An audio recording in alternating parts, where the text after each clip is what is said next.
The Senate chamber was never silent for long, but on that night the tension carried a weight all its own. Rows of senators leaned forward in their chairs, aides shuffled papers nervously, and the gallery strained to catch every word.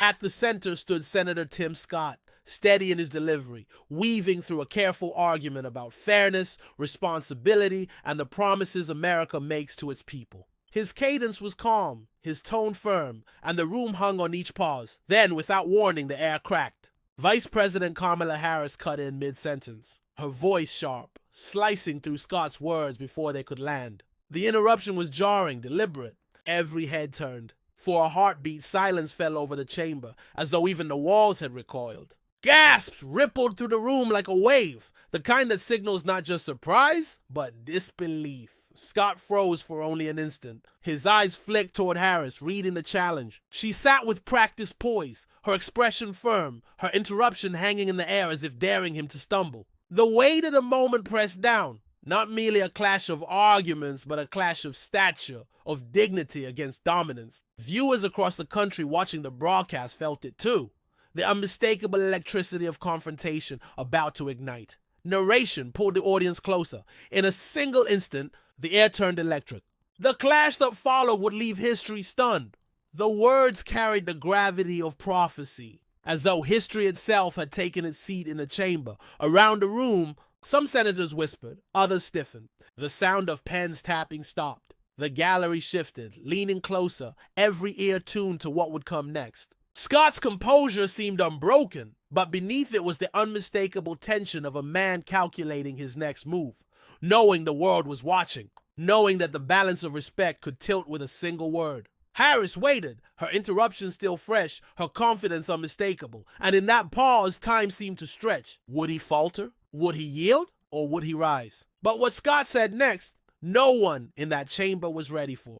The chamber had seen its share of arguments before, but this debate was different. It was not a minor quarrel over procedure or a partisan scuffle destined to fade by morning headlines. On this night, the Senate floor carried the weight of a nation's unease, a nation questioning who held the moral authority to speak for its future. The issue under discussion was not just policy on paper. It was a statement about identity, about who belonged in the American promise and who would be left waiting at its gates. Tim Scott knew this better than anyone. His words, carefully measured and deliberately calm, were not simply aimed at persuading colleagues in the chamber. They were a message to millions watching at home, that dignity and truth could still find a place in a fractured political landscape. Each phrase he delivered was meant to remind the country that America's greatness had always come from steady hands and unwavering principles, not from the loudest voice or the sharpest interruption. But Harris seemed determined to prove otherwise. Seated in her chair with the authority of her office, she projected the kind of confidence that bordered on dismissal. Every tilt of her chin, every carefully timed interjection, carried the weight of condescension. To her, Scott's argument was something to be cut down, something to be brushed aside before it could find footing. She wielded interruption like a weapon, slicing not just into sentences, but into the very idea of respectful exchange. The contrast was unmistakable. Where Scott stood rooted in composure, Harris leaned into dominance. Where Scott sought to build, Harris seemed intent on breaking. And as their exchange grew sharper, the atmosphere in the chamber shifted from routine debate to something that felt almost theatrical. A performance in which the audience was not merely the senators present, but an entire country waiting to see which figure would define the moment. The stakes grew clearer with each passing minute. This was no longer about a single bill or point of law. It was about the deeper question of who gets to speak with authority on behalf of the people. The voice that interrupts or the voice that endures. Harris, with her interruptions, represented the posture of power unchallenged. Scott, standing steady, represented the persistence of truth under fire. And in that collision, America saw more than policy. It saw a reflection of itself, struggling to decide whether arrogance or dignity would prevail. Viewers at home felt it. On screens across the nation, families, students, and workers leaned closer, recognizing that something larger than politics was unfolding. The tension was no longer just words across a chamber. It was a symbolic struggle for the values Americans wanted to claim as their own. Respect, composure, integrity, or the easy path of dominance and dismissal. And so the debate sharpened. Harris pressed harder, her tone edged with impatience, her interruptions swelling with the confidence of authority. Scott, unwavering, continued to speak with a calm that seemed to frustrate her more with every passing moment. The contrast grew bolder, the collision inevitable, and with every word, Harris's arrogance grew. Until the breaking point. Kamala Harris had built much of her political identity on being sharp, unflinching, and quick to strike. Long before she sat in the vice president's chair, she had earned a reputation for cutting into her opponents mid-sentence, for turning hearings into sparring matches, and for wielding her voice not merely as argument, but as intimidation. Supporters praised her fire. Critics called it arrogance. But whichever lens one used, the pattern was undeniable. Harris thrived on the spectacle of domination. In her Senate years, she became known for questioning that felt less like inquiry and more like cross-examination. Witnesses fumbled, nominees sweated, and colleagues braced themselves whenever she leaned forward with a tightly framed question. The interruptions were never incidental. They were strategy. To Harris, breaking an opponent's rhythm was the surest way to seize the upper hand. Her exchanges often went viral, shared online as proof of her command, her ability to corner and belittle. For Harris, the spectacle was the point, but the same tactics that earned her applause in some circles planted seeds of resentment in others. Many saw her methods not as sharp, but as shallow. The memorable moments came not from the substance of her arguments, but from the flourish of her interruptions. Time and again, observers noted how the show overshadowed the depth. And in politics, what first looks like strength can quickly curdle into overreach. Consider the confirmation hearings that once vaulted her into national headlines. Her fiery exchanges with nominees were clipped into highlight reels and praised by pundits who loved the heat of battle. Yet outside those viral clips, many voters questioned the substance. Was this true oversight or was it theater? For those who felt unheard by Washington, Harris's approach seemed less about lifting up the marginalized and more about ensuring her own dominance in the room. Even as vice president, the pattern continued. Harris often carried herself with a tone that seemed less like partnership and more like performance. Critics described moments where she laughed at serious questions, where she cut off discussions with a dismissive air, where her authority was felt more as dismissal than as leadership. Again and again, the feedback echoed. Her instinct to dominate often drowned out the very dignity her office was meant to represent. And arrogance, when unchecked, carries consequences. On more than one occasion, Harris's tone turned a moment meant to showcase strength into one that left her open to mockery.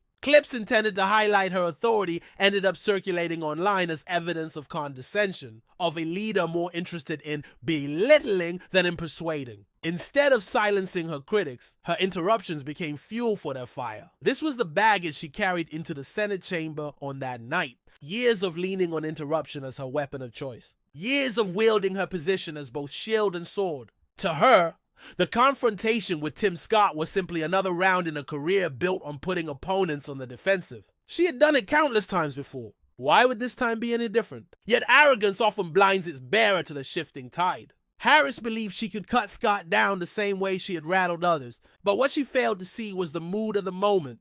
The country had grown weary of politics as performance, of power as spectacle. People craved something else. Composure, dignity, and truth that could stand on its own without interruption. Harris did not recognize that Scott embodied that very hunger. Where she had long thrived on breaking others' rhythm, he was a man whose strength lay in keeping his. And as she sat in that chamber convinced she could silence him with the same methods that had carried her this far, she was walking into a trap of her own design, because this time, her opponent was not only ready, he was armed with truth.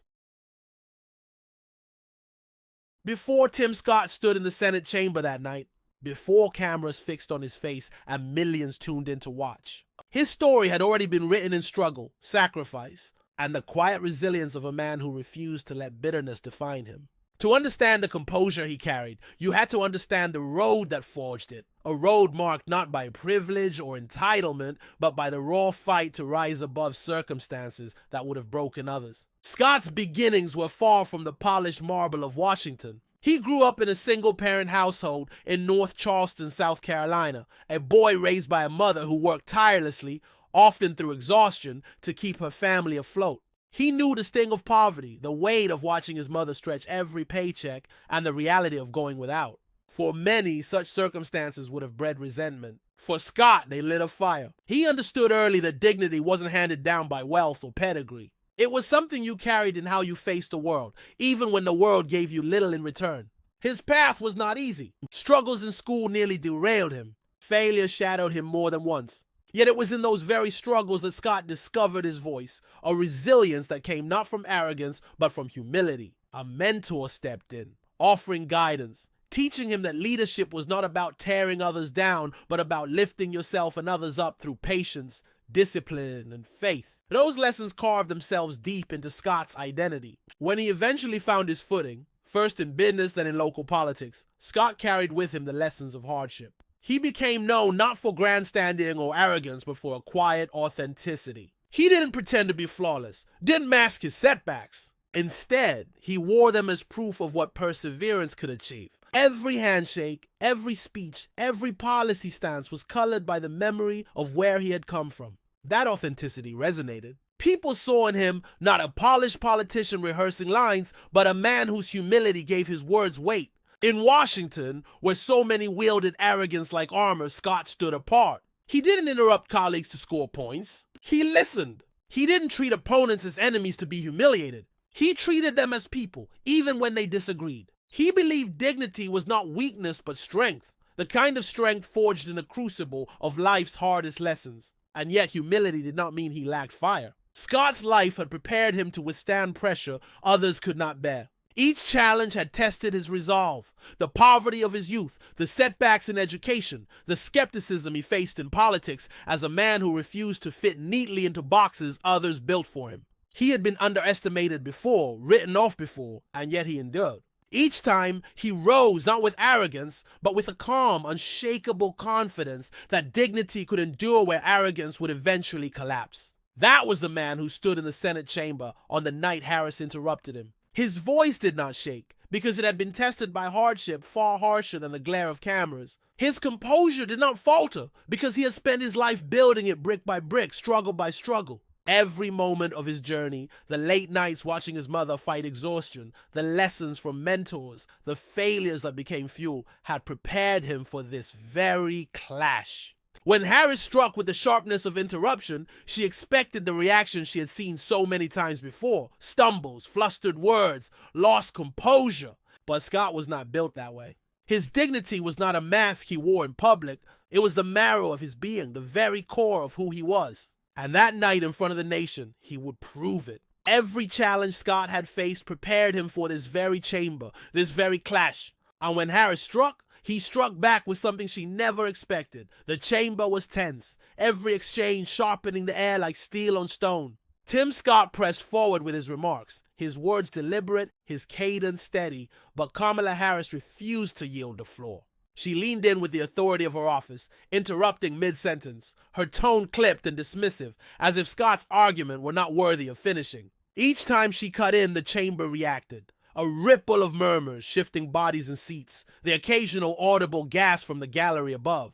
Scott did not raise his voice. He did not scowl or lash out. Instead, he allowed the interruptions to land, then returned calmly to his point, each time reclaiming the floor with quiet persistence. It was a study in contrast. Harris, sharp and impatient, determined to dominate. Scott, steady and composed, refusing to surrender dignity even under fire. The more she pressed, the more he seemed to anchor himself, drawing strength not from volume, but from restraint.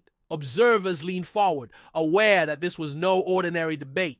Harris's words dripped with the condescension of someone confident that authority alone would silence all opposition. Her tone suggested finality, as though her interruptions were not merely questions but verdicts. Yet Scott's refusal to be rattled carried a different weight, one that grew heavier with every exchange. His composure began to speak louder than her interruptions. The atmosphere thickened with every volley. Harris gestured sharply, cutting off his explanations before they could land. Scott paused, then continued, weaving his arguments through the cracks she left behind. Senators around the room exchanged looks, some surprised at his calm, others unsettled by Harris's persistence. The chamber, usually accustomed to heated back and forth, now felt like a stage where two opposing forces revealed not just policy positions, but the very character behind them. Gasps filled the room more than once, not at the words themselves, but at the audacity of Harris's dismissals and the remarkable patience with which Scott absorbed them. Each interruption was a spark threatening to ignite chaos, but Scott refused to provide the fuel. His restraint held the line, forcing the weight of arrogance to collapse under its own pressure. Still, Harris pushed harder. Her voice sharpened, her tone edged with impatience. She leaned on her authority as if to remind him, and the chamber, who presided over the debate. To her, this was about control. To him, it was about principle. The clash was no longer subtle. It had become a contest of wills, a collision of two ways of wielding power. One through dominance, the other through dignity. The chamber felt it, the viewers at home felt it. Something was building, escalating beyond the typical rhythms of debate. The interruptions were not working as they once had, and the patience with which Scott endured them was beginning to change the story. The audience was no longer reacting with shock to Harris's authority. They were reacting with awe to Scott's composure. And in that moment, as Harris's interruptions reached their peak, as the gallery braced for yet another dismissal, Scott prepared to speak with a force she had not anticipated. Then came the counterattack. Calm, measured, and devastating. The chamber had reached a boiling point. For nearly half an hour, the tension had risen, fueled by Harris's steady stream of interruptions and Scott's remarkable composure. The back and forth felt less like debate and more like a storm testing the strength of a single oak standing against its winds. Each time Harris cut in, the room bristled. Each time Scott returned to his words with calm precision, the murmurs grew louder. Senators who were used to tuning out long speeches found themselves riveted. Staffers clutched notepads but forgot to write. The air was thick with the sense that something unforgettable was about to happen. Scott paused, his hands resting lightly on the lectern. He didn't rush. He let the silence breathe, let the interruptions fade into the background until the chamber's attention recalibrated fully to him. Harris shifted in her chair, almost impatient, ready to leap in again. But Scott spoke before she could move, his voice low but firm, carrying an authority that did not come from office but from conviction. Madam Vice President, he began, his tone even. I've been interrupted more times in the last 20 minutes than my mother interrupted me in all my teenage years. The line wasn't shouted. It wasn't a joke tossed off for laughs. It was delivered with a steady calm, and it landed like a crack of thunder across the chamber. A ripple of chuckles rose, quickly stifled by the gravity of the moment. Scott leaned in, continuing before Harris could seize the opening. But I'll tell you something she taught me, something you cannot interrupt. She taught me that dignity isn't loud. Dignity doesn't need to cut people off. Dignity stands on its own even when others try to silence it. Harris's eyes narrowed. Her lips parted, as if ready to counter, but Scott pressed forward. Each word was deliberate, each pause calculated. I was raised to believe that if you have the truth on your side, you don't need to shout. You don't need to sneer. You don't need to interrupt. He held her gaze.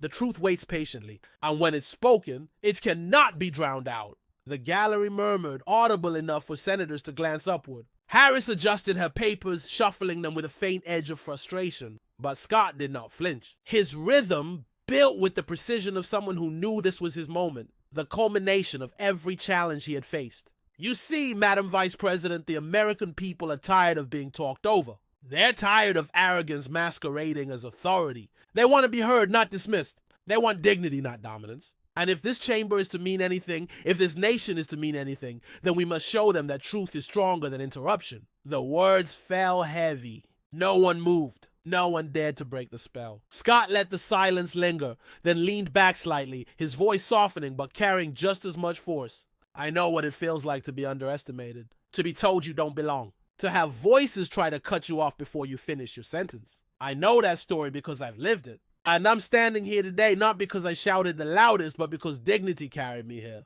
A deep hush blanketed the chamber. Harris shifted again, her smile strained, her posture suddenly defensive. The interruptions that had once carried the air of control now looked like cracks in composure. Scott was turning the narrative on his head, every word making clear that her strategy of dominance had become evidence of weakness. And then he delivered the line that flipped the room.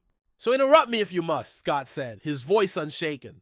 To cut me off 100 more times. But know this. You can silence a sentence. You cannot silence the truth. The chamber froze. For a moment, time itself seemed suspended. Then came the audible gasp, rolling across the floor like a shockwave. Some senators leaned back in their chairs, stunned. Others exchanged glances that said more than words ever could. The gallery erupted in whispers, restrained only by the weight of decorum. Harris, for once, had no immediate reply. Her lips tightened, her papers lay untouched. She had relied on interruption to unseat opponents countless times before, but this time, her tactic had been stripped bare, revealed not as strength but as fragility. Scott's words lingered, echoing not only in the chamber but in the hearts of those watching. The moment had transcended the debate itself.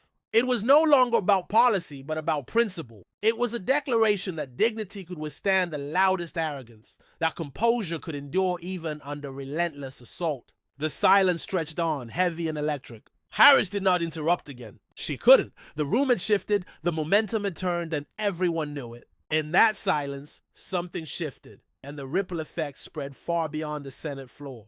The moment Scott's words left his lips, the silence of the Senate chamber was only the beginning. By the time the debate adjourned, clips of the exchange were already spreading across social media like wildfire. Within minutes, timelines lit up with hashtags that shot into trending territory. Not silence the truth, Shah, Scott vs. Harris, and simply mic drop.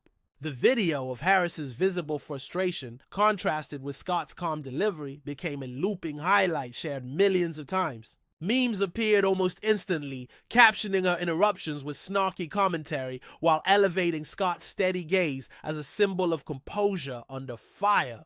Commentators on every side scrambled to respond. On cable news, panelists replayed the moment in slow motion, dissecting Scott's words like they were scripture. On progressive-leaning podcasts, the clip was hailed as a long-overdue exposure of arrogance in high office. Even late-night comedians couldn't resist, weaving jokes that echoed the viral punchline. You can silence a sentence, you cannot silence the truth. But it wasn't just entertainment. The impact bled into politics almost immediately. Newspapers ran front-page stories describing the clash as a defining test of character. Headlines framed Harris as overbearing and Scott as unexpectedly unshakable. Editorials questioned whether interruption politics had reached their breaking point, while columnists praised Scott for embodying a dignity that cut through the noise. Pollsters began measuring the ripple. Overnight surveys showed shifts in favorability, particularly among independents who had tuned out of politics but couldn't ignore a viral moment that embodied something deeper than party lines.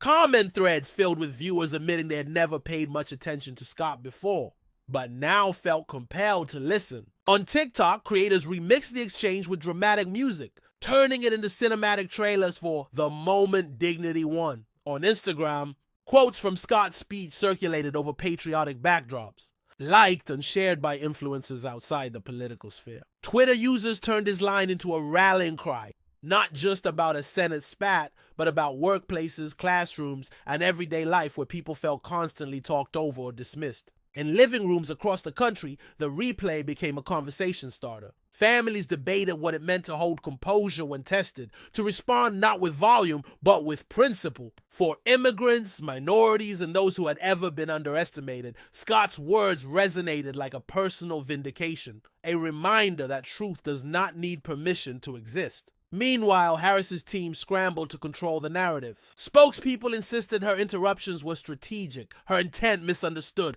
but the damage was already done. Every attempt at explanation only seemed to underline the optics of arrogance that millions had already internalized. The aftershocks reached Capitol Hill as well. Senators who had once dismissed Scott as soft-spoken began to see him differently. Not as someone who avoided confrontation, but as someone who could redefine it. Allies congratulated him quietly in hallways, while opponents walked more cautiously around his calm resolve. Cable news countdowns replayed the moment with slow zooms on Harris's expression, treating it like a political sporting event. Commentators called it the turning point of the session. Some even speculated that history books would remember the phrase, just as they remembered other mic drop lines that reshaped reputations overnight. Yet for all the noise, for all the trending tags and viral memes, the story was far from over. Beneath the laughter, the applause, and the gasps, there was something deeper simmering, something that cut through the spectacle and pointed to a truth more enduring than a single chamber exchange. Because beyond the viral moment, the true lesson was just beginning to emerge. When the noise of the chamber faded and the headlines began to blur into one another, what lingered most was not the clash itself, but what it revealed. Tim Scott did not walk away from that debate with a louder voice than Kamala Harris. He walked away with something far more enduring, the quiet authority of dignity. In a space where arrogance tried to reign, he showed that true strength doesn't demand interruption. It demands integrity. Scott reframed the moment not as a personal victory, but as a lesson in service. This chamber was built, he reminded, and not for grandstanding, not for cutting one another off, but for speaking truths that serve the people we represent. His words struck a chord because they reached beyond politics. They spoke to every worker dismissed in a meeting, every student talked over in a classroom, every immigrant family told their story didn't matter. His calm rebuttal had carried their voices too. The contrast was unmistakable. Harris's interruptions had embodied self-importance, an insistence that position alone could silence opposition. But Scott's composure proved the opposite, that service to something larger than the self cannot be interrupted. A truth spoken for the sake of others will always find its way to the surface, no matter how many times arrogance tries to cut it off. And so the lesson rippled outward. Dignity was not passive. It was powerful. Integrity was not weakness. It was unshakable. The mic drop moment was not simply a Senate highlight. It was a reminder that arrogance eventually folds under the weight of its own noise, while calm truth endures. The narrator's voice rose with a cinematic crescendo, pulling viewers into that universal reflection, because sometimes the calmest truth silences the loudest arrogance. The audience at home felt it in their bones. This was more than Scott versus Harris. It was a clash between two visions of power, one that shouts and one that serves. And in that contrast, the takeaway was clear. Dignity is not just a strategy. It is a legacy. As the chamber returned to order and the nation moved to its next argument, the story stayed alive not because of the interruptions, but because of the silence that followed Scott's words. A silence heavy with recognition, with respect, with history. And it left viewers carrying something beyond the screen, a conviction that in their own lives, too, dignity could outlast noise, and truth could outshine arrogance. Tim Scott floors Kamala Harris. Gasp filled the room. That was the headline, and that was the truth. What unfolded in that chamber was more than just a political clash. It was a collision of character. On one side, arrogance, armed with interruptions and authority. On the other, dignity rooted in patience, service, and unshakable calm.